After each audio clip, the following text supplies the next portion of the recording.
in metastatic urothelial cancer, truly the only quote unquote targeted therapy we have is FGFR inhibition, right?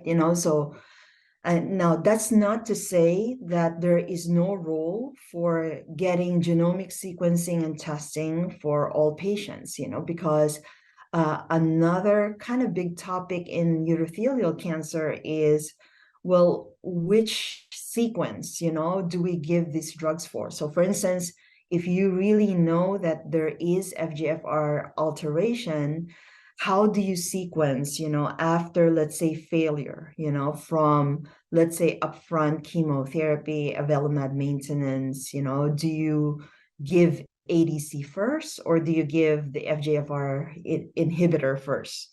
So those are, kind of the key questions, and a lot of folks would say, well, if there is a true target, then perhaps giving a drug, that is meant to work, for that targetable mutation would make sense, rather than a blanket drug that would, have an effect regardless of whether you have the mutation or not.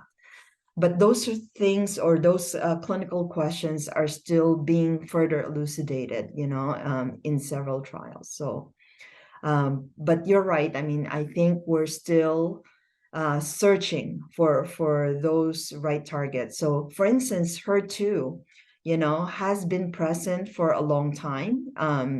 And it is only now that, people are looking at, specific drugs, to target, HER2.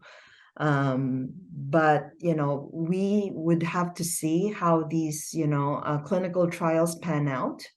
And whether or not it's going to change the standard of care as it is right now.